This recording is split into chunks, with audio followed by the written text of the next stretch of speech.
Hello and welcome, Bianca. I am really excited that you're here to talk to us about burnout, because when I was researching your background and your book, I saw the words that you wanted to eradicate burnout. And I love I think we're fully aligned, right? Because the title of this podcast and my kind of mantra is that burnout isn't necessary, and so we are obviously fully aligned on our opinions around burnout. So I think this is going to be an exciting conversation. Thank you for joining me.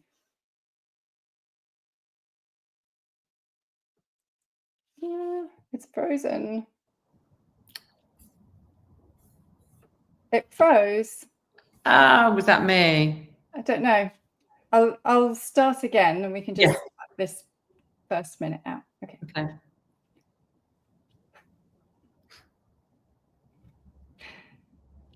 Welcome, Bianca. I am really pleased that you could join us. I'm excited because when I was doing my research for this conversation, I came across the words I think it was on your website, that you wanted to eradicate burnout.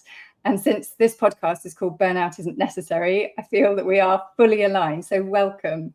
Thank you. Yes, it's a noble mission that we're both on, because it's absolutely true. We need to eradicate burnout. It isn't necessary.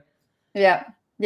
So for those who are listening who don't know Bianca is an award-winning thought leader, global executive, mother of 4, inspiring speaker, highly qualified coach, and a champion of graceful productivity.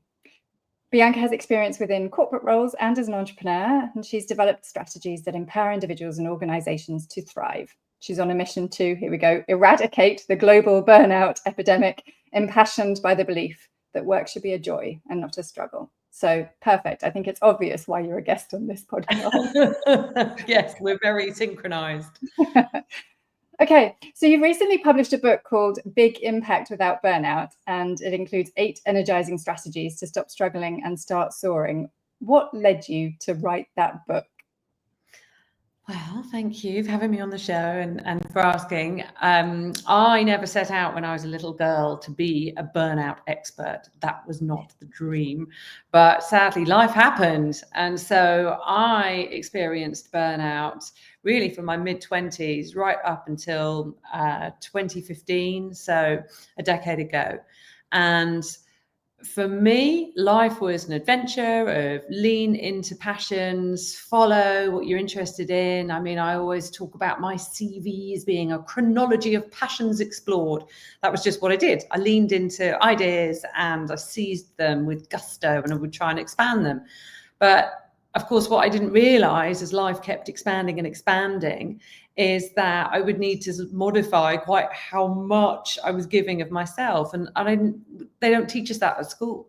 So as my responsibilities grew, from having a home and DIY to having a husband and a social life and a fitness routine, and then children, not just 1, not just 2, but then 4, and then building a business, and it just grew and grew and grew. And suddenly everything is so multifaceted, and it was great and exciting and wonderful. But I didn't at any point think that having it all meant anything other than doing it all. So I really subscribed to that myth, and I just started slamming into walls from my mid-20s, where I would get burnouts that were not like a little flu or a little cold. So everyone in the household would get a cold, and I would get full on flu, and then it would turn into pneumonia, and I would just slide and slide. So we even had a nickname for them. It was the Binky Burnouts, and everybody would know that I was down, I was floored, and I would be just unable to do anything, and I would be wiped for weeks at a time, like really wiped, and then lying there feeling ashamed and useless, but just couldn't wait to get back up on the treadmill. And so I was in this cycle of constantly high achieving, high impact. And I achieved my dreams, I achieved my goals. My business was flying, and I was super mummy and super fit, doing all the stuff that I had set myself as this is how a grown-up Bianca is going to live her life. And I was embarrassed that I wasn't quite capable of doing it all. Like, I really had a lot of self-loathing. I'd be lying there collapsed, floored with whatever virus it was that time, but I wasn't giving myself a break, and I would just get up and do it all again. And eventually my hair had fallen out. I was really, really skinny. I mean, I was literally physically so broken, but I'm living the dream is what I kept telling myself. And eventually a doctor said to me, you do realize you're having total utter immune collapse now. Everything is starting to shut down. It's why your hair's fallen out and you were so chronically stressed. And even in that moment, I was in absolute denial. I was like, what do you mean? I'm not stressed. I'm not stressed. I'm living the dream. I'm living the dream. It's all so great. And I couldn't even see that I was hurting myself by living this full life and that it was all out of kilter.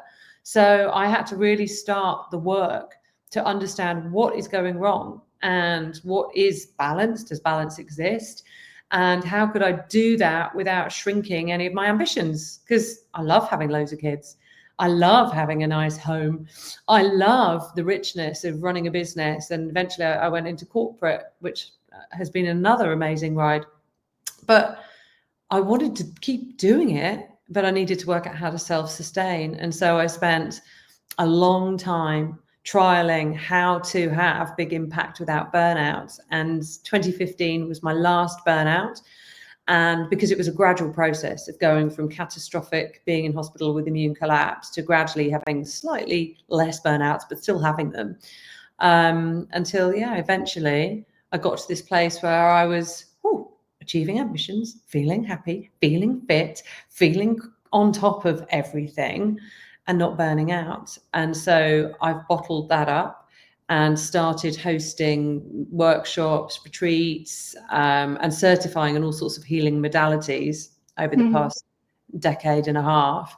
And now run the burnout business full time to make sure that people don't trip up like I did, because it's not necessary. But too many of us think that achieving our dreams involves a lot of falling over on the way, and it doesn't need to be like that. So much of what you've said was very, very similar to a previous guest who was quite a few episodes ago, a lady called Karen Mangia, and she wrote a book called something like Achieving More with Less or something like that, because she described this model of more. In order to grow your career, in order to have an impact, you have to take on more. You do more, you demonstrate yourself, you get more recognition. This is how you grow. This is how you expand.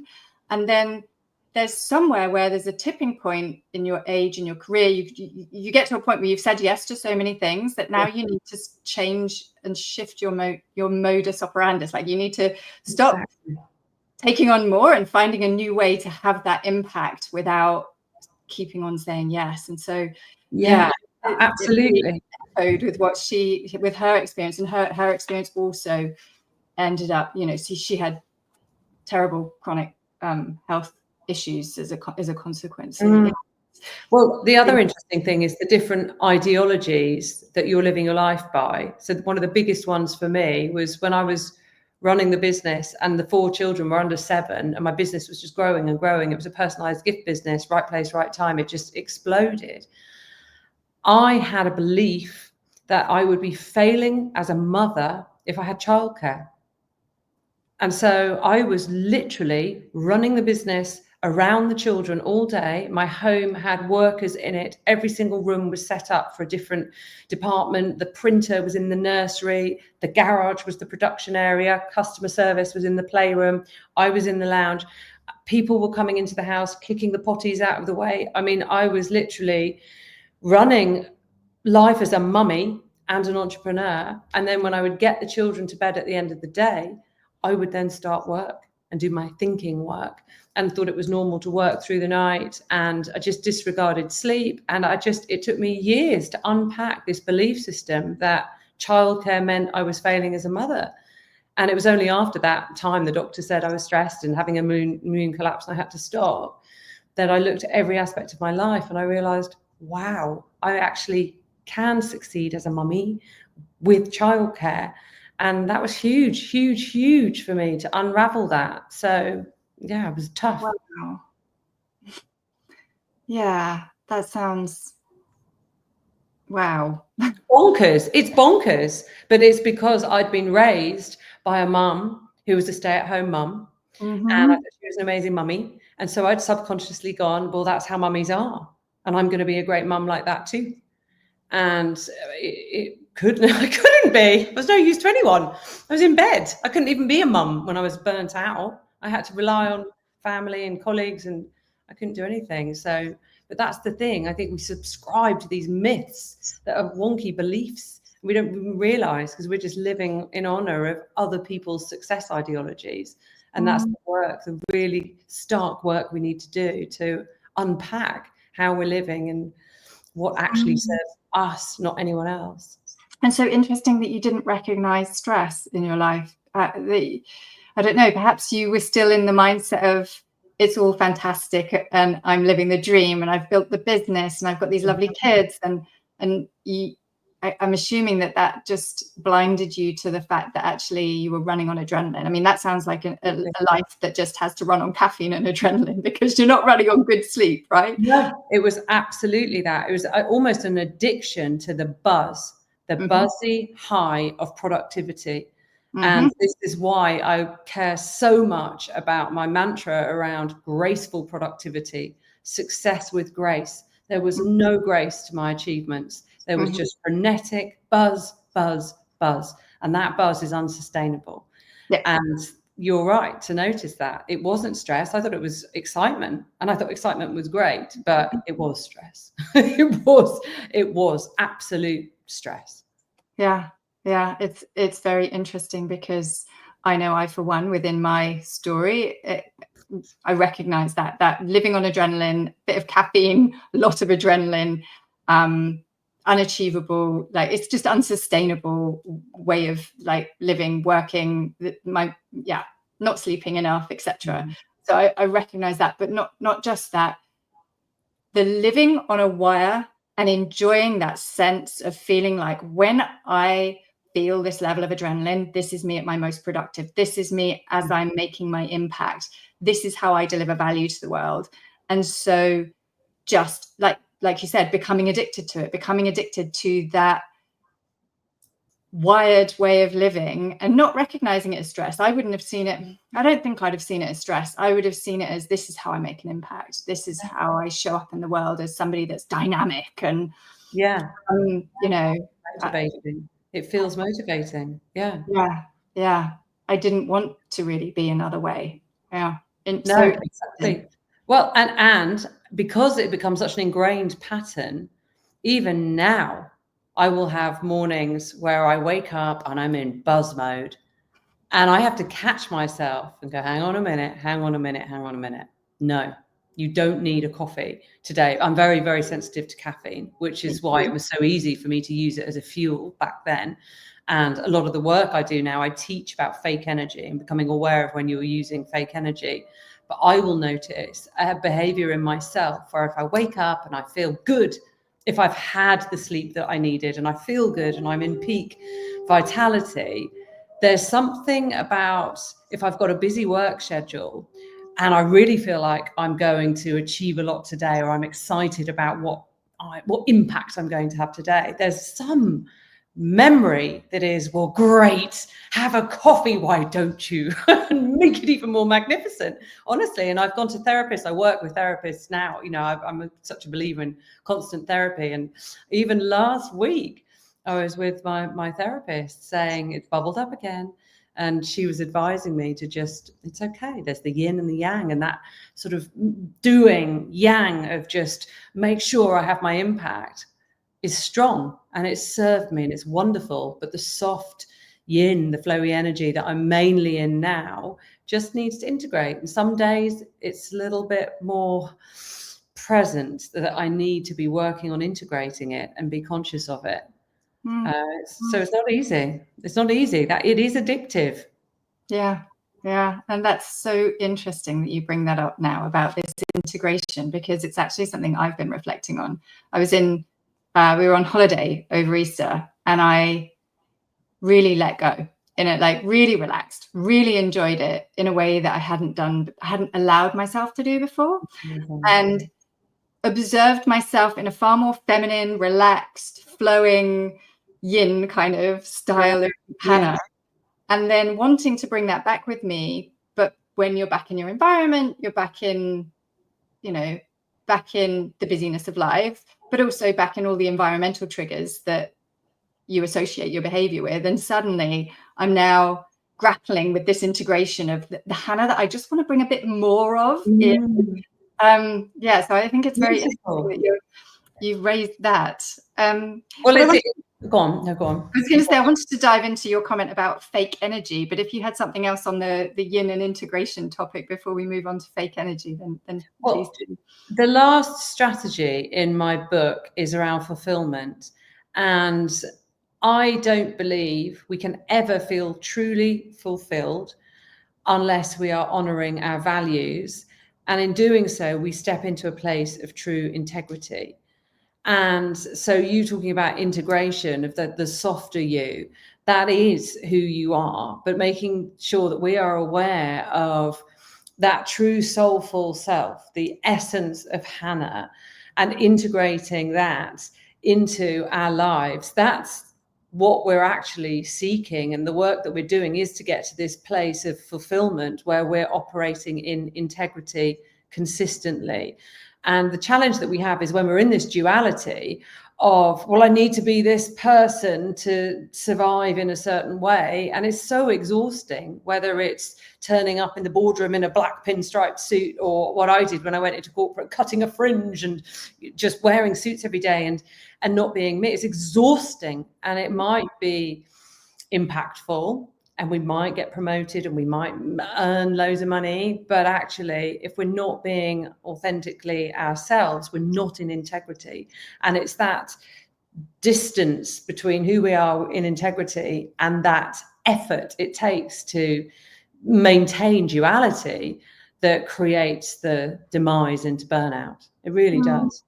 Interesting. Because I mean, you know, there is the analytical me, there's the I put my hat on, my consulting hat on as I step into, you know, my IT consulting roles, and I know how to perform, I know how to get on stage, I know how to talk to people, I know how to run workshops, you know, like, but there are kind of different versions of me. I wouldn't necessarily show up as my fully relaxed, kind of slightly away with the fairies version of Hannah that was on holiday into those environments. But, you know, I haven't really asked the question of who am I when I'm in my full integrity, because I think I can be any one of those and still be in my integrity, I think. Yes, but I'm going to take it away. You can. You can still be in your integrity and wear different hats, 100%. My mummy hat is different to my addressing 2,000 people hat, exactly as you've just described.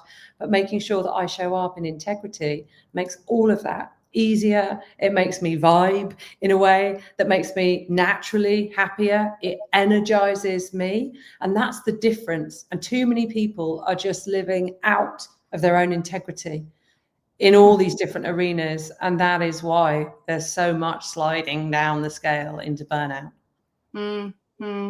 Yeah, values is something that I think that if you are in alignment with your values, then it's kind of like, here's your path in life.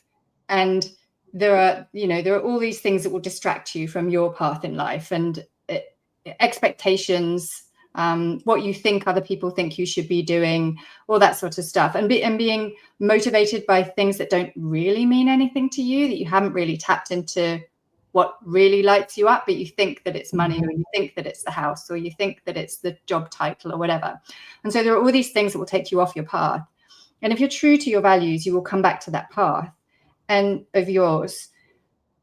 And yet, when I was talking to a friend recently about values, she was saying, what about all of the entrepreneurs who are following their dream, who are doing, you know, like a coach, let's say, somebody similar to us.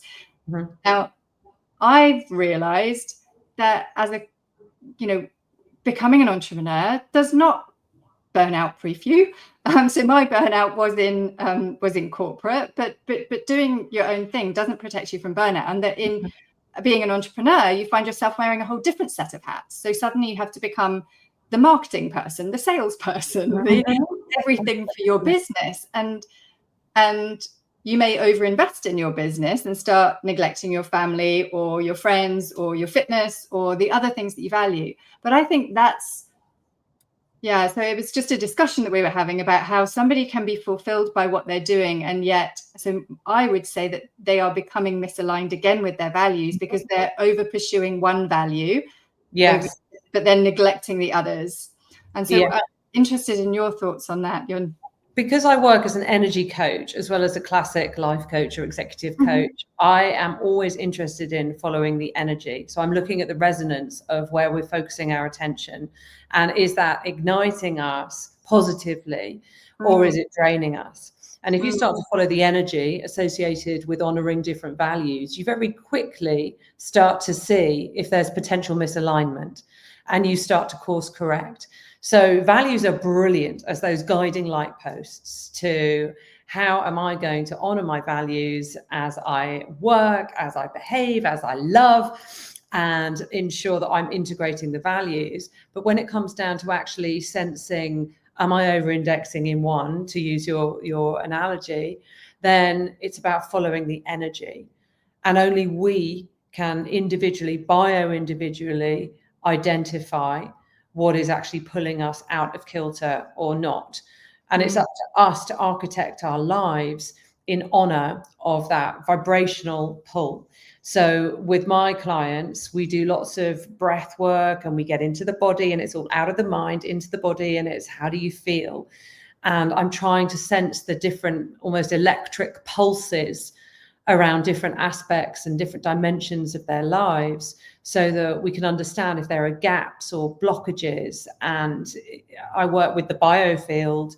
I actually am interested in sensing the flow of energy through the chakras, and I'm really deeply trying to understand energy science, and about to start a 4-year degree with Barbara Brennan. And I'm really going into understanding what we can't necessarily measure yet, but we can feel, because I believe that is so guiding in how we can self-manage and really maintain and thrive and deliver all the impact that we want.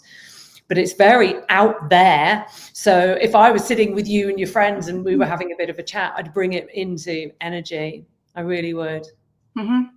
That is so interesting. I didn't realize that was a direction that you were going in. So I'm trained in a couple of different yogic modalities, and one is Kundalini yoga, and that also talks a lot about the energetics and very much, breath work and how we can use our bodies. It's very so sometimes it's referred to as a technology, sometimes as a science, but effectively what that's talking about is that people who practice Kundalini yoga are their own scientists, they're their own experimenters, and we can use the experiments of prior people, prior yogis, in terms of how we move the body and the effects it has. So there are certain things that we can do. We can move in certain ways, and they have predictable outcomes, which many people will experience. So one of my favorite postures is a star posture, where we open up across the chest and create space. And it's very uplifting, and it's consistent, with everybody who practices it. That's wonderful. And so, yes, it's then we can become conscious, right? Then we can make conscious and intentional decisions about, I feel like this, I want to feel like that. How should I move my body in order to get those outcomes? And it's about shifting the energy, right? It's about shifting the blockages, shifting the energy. Fascinating. Fantastic. In contact as you do your 4-year degree. It sounds very interesting. And I'm about to undertake an advanced training in Kundalini. So we'll stay in touch on that. Perfect. Well, the first strategy in my book is energy, because I believe if we don't understand our own energy and the dynamic flows like you've just described, I didn't know, I'm not a yogi. And not many people do understand the delicacy and the sensitivities of the body and the different energy systems. So did you get to yoga after your burnout? Both. So I dabbled in it before, and originally when I came to yoga, I came to it as a form of exercise, but a more relaxed form of exercise than what I would normally do. So I used to hit the gym hard. And this was my this was as yin as I would go at that time, as kind of chilled out as my exercise would go. But I did come to it from an exercise point of view.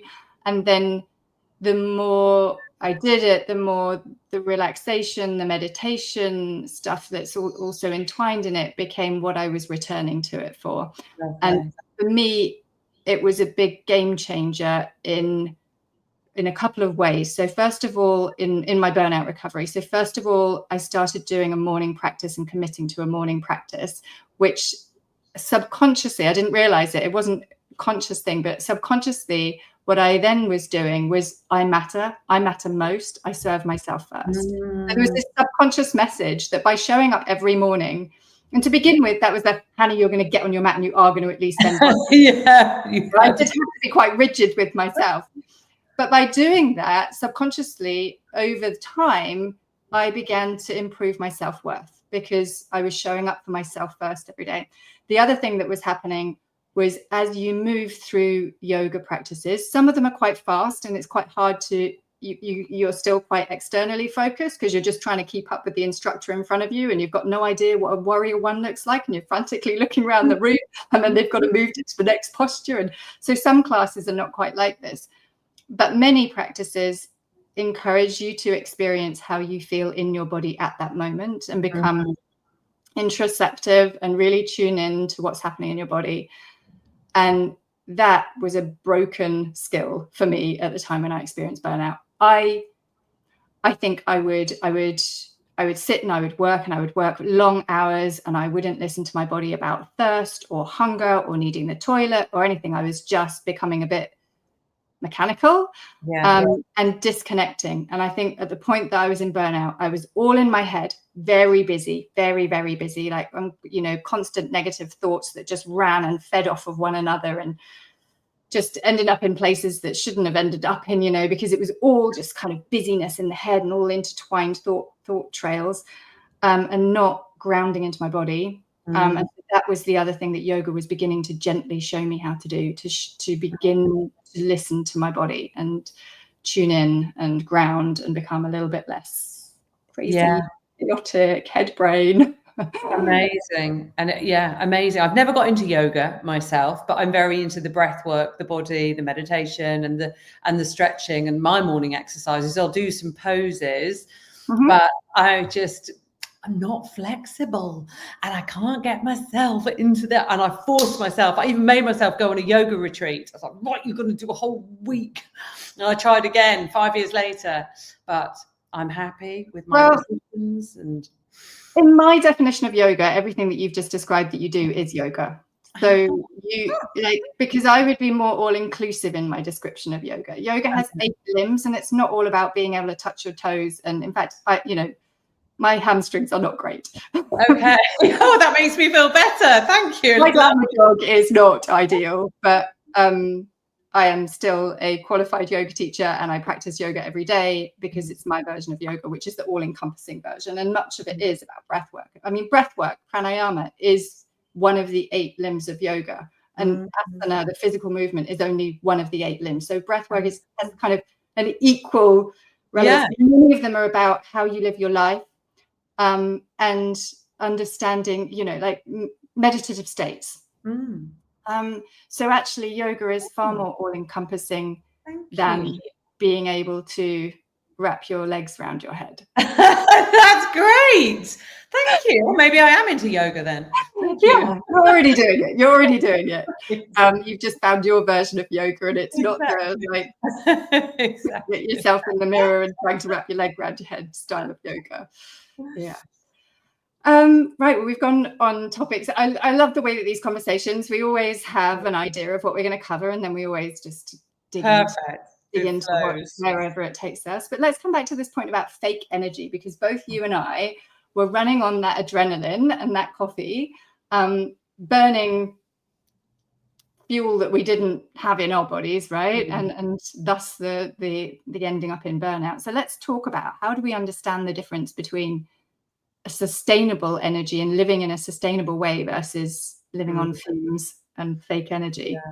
Fake energy, it really is the scourge, I think, of today, because I watch children drinking these energy drinks and assuming that is a way from school age. They assume this is a way to survive. And I found something horrifying out the other day that in some of the energy drinks that are sold in supermarkets today that our kids can access off the shelf, in Denmark, they are only available behind the counter in a pharmacy to over 18s. Wow. And yet we are allowing children to just grab them off the shelves in this country. So there's a huge disparity of what is and isn't allowed in terms of food and fake energy from country to country. And we know that there's a problem of ultra processed foods. But what society has done is normalized, you're tired, don't worry, have this. There's a solution, and it's in a pill.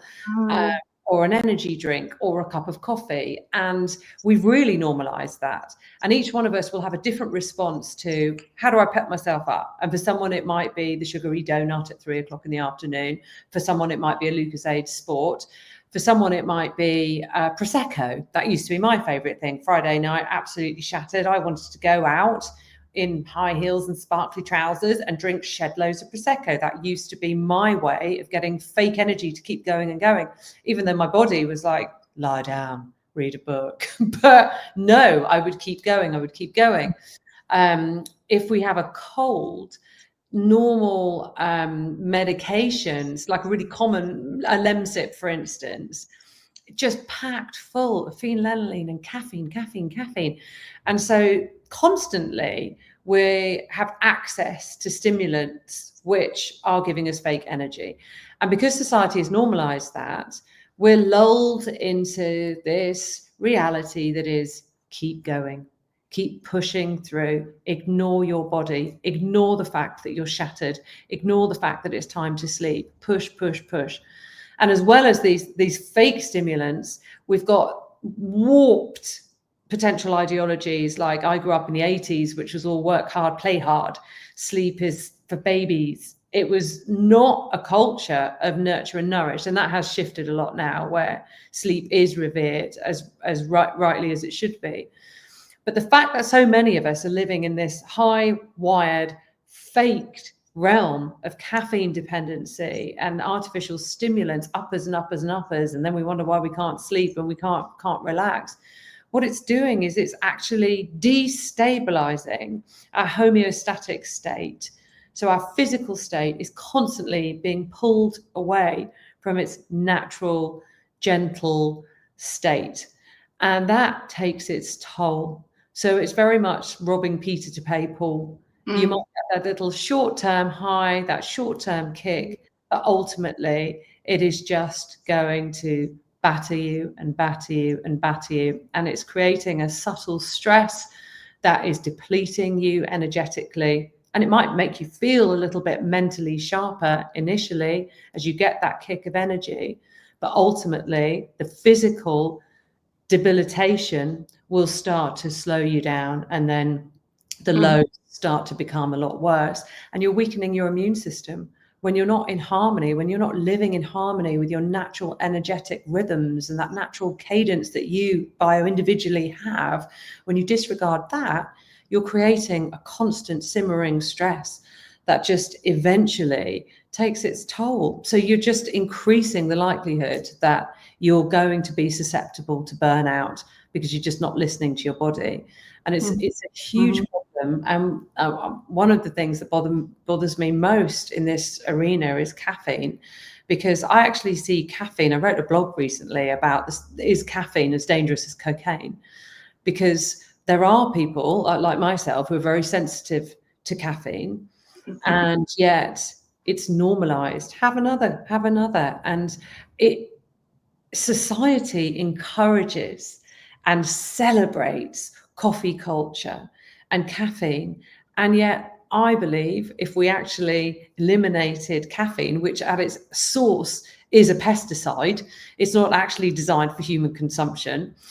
If we eliminated caffeine or made it a class A drug, people wouldn't know what the heck to do with themselves, or we'd have this massive crisis in humanity where people would have to adjust to life without caffeine.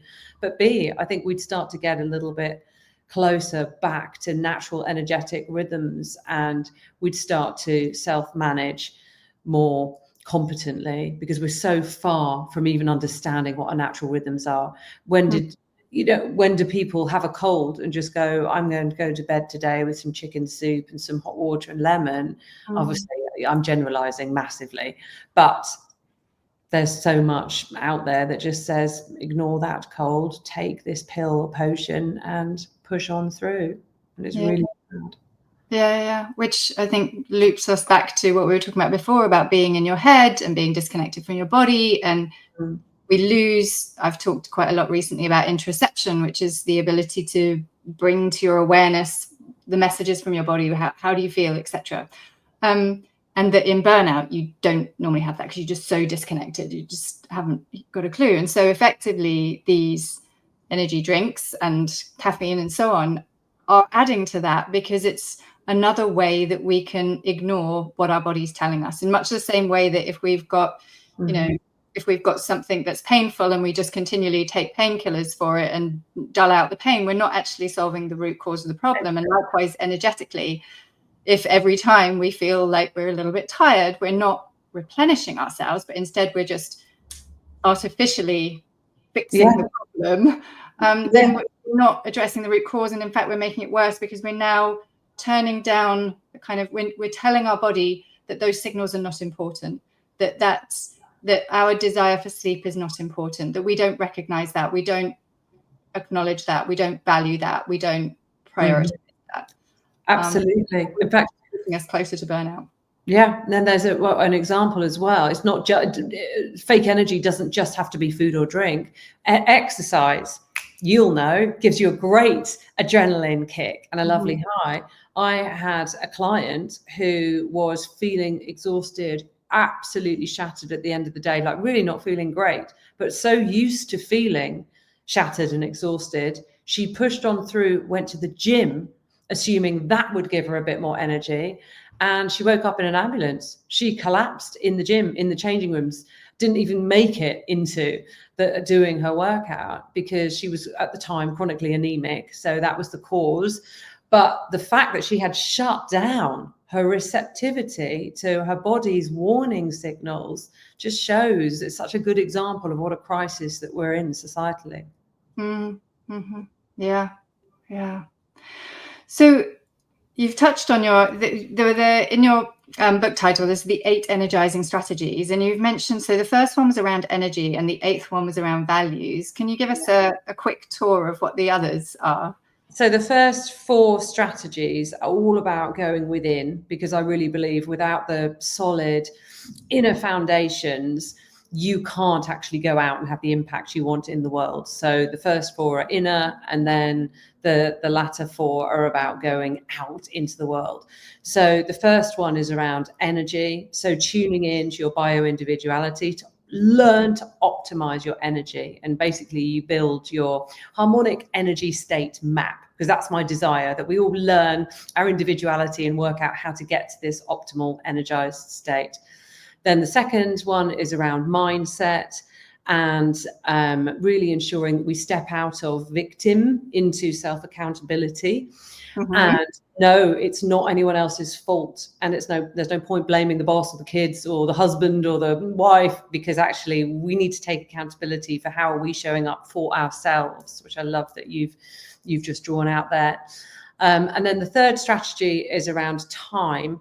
And I don't talk about time management in the time boxing and the traditional business ways of looking at time. I'm very much around time flow management, so that you start to fall in love with time, you embrace focus and flow, and actually time starts to expand, because it really does. When you follow your energy and your excitement, time does expand.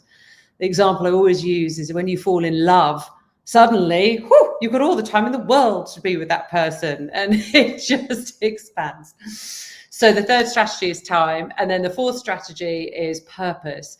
And it's around getting your life architected in such a way that it's filled with meaning, and you're full with motivation because you're connected into your purpose. And it's about deconstructing purpose as this ethereal, hard reaching thing that's about saving the world, and is just tuning into what is your purpose, what makes your life meaningful, minute by minute, day to day, and honoring that. So they're the inner foundations. And then we get into the outer impact, because once you're solid and you're in your firm ground, then you're ready to go out and sparkle your magic out into the world. So the next strategy is around work. And really that builds on all the experience that I have as an entrepreneur and as a corporate business leader, and how we can ensure that we thrive in any work environment and we make our work tuned in to what matters most to us, but we ensure then that it's our boldest, our brightest work, and that we put it out there in great shiny magnitude. So that's work. And there's lots of very pragmatic ways of just going through how you make sure that you are delivering work that is really aligned with your skills, your strengths, and what.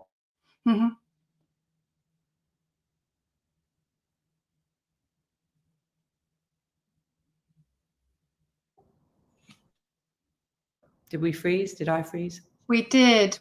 You froze at where you were saying work is what were you saying? Aligned to do work that's aligned to our skills and our strengths and so on. So let's see if we can edit it so that you pick up somewhere there. Okay. Yeah, let me you think. You could start with number 5. You could start with work. Fine. And then, yes. Okay. So then we come into the next strategy, which is around communication, because life is only ever going to feel as marvelous as the quality of the relationships that we have. And so how we manage relationships is incredibly important. It all comes back to communication. And communication really is about speaking our truth, showing up authentically, learning the impact of how we communicate, whether it's with a social network, a corporate network, how we give, how we receive, whether it's with our life partner, whether it's with our colleagues. The way we communicate and the way we connect and the way we treasure relationships or not is really critical to our impact. But again, it's something only we can control. So learning how to lean in and nourish different communities that we have access to, or different relationships that we treasure, learning how to listen there's a lot of that in that chapter. Certainly in the corporate world, my experience where egos are rife, there's been, the art of listening is really important. So there's a lot of learning how to listen, but also how to speak. I spent many years working out how to get the confidence to be able to convey the messages that I wanted to convey on stage, and had to really work through a lot of exposure therapy to become confident to get on stage. It's such an important skill for any one of us if we want to be able to influence, not negatively, not manipulating, not being nastily political, but just learning how to influence so that we can create positive impact. All of this comes back down to being an effective communicator. Then the next strategy is wealth, and it's wealth based on the interpretation of whatever abundance is for you. And it's such an interesting question that I always ask new clients, where I ask them to describe what wealth means to them. And I had a lovely client recently who, as I asked her to describe her relationship with wealth, she just burst into tears and she started crying. And I said, where are these tears coming from? What's this about? And she just said, I just feel so lucky with my husband and my family and my children. And wealth for her is 100% around family. And so she feels abundant in that realm. Whereas a lot of us have distorted relationships with success and wealth being tied to money and status, everything you were describing earlier on in our chat. So it's about understanding what our individual relationship with wealth is and what success looks like when we redefine it based on our own wants and needs, and shun society's ideologies of success and actually construct it based on our own version of wealth.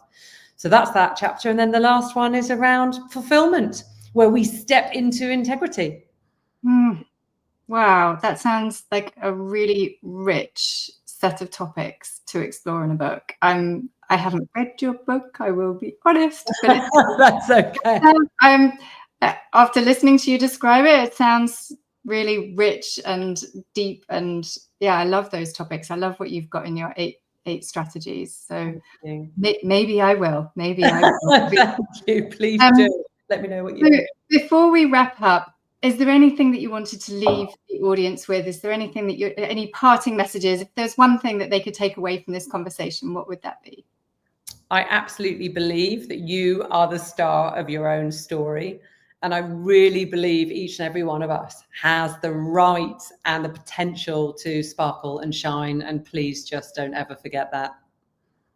That's lovely. That's lovely. I've heard some people even go further and kind of say it's our obligation to be here, to shine, to be the best or the fullest version of ourselves. So yeah, I love that. Thank you. Yeah. So if anybody wants to find out more about you, then your website is biancabest.com, and your book. Let's see your book. Here it is. So Big Impact Without Burnout, and that's the 8 energizing strategies to stop struggling and start soaring. And you said that that's available anywhere books are sold. So yes, that's an easy one. All right. Thanks so much, Bianca. It's been absolutely lovely chatting to you. We went into topics I wasn't expecting, and that was really good.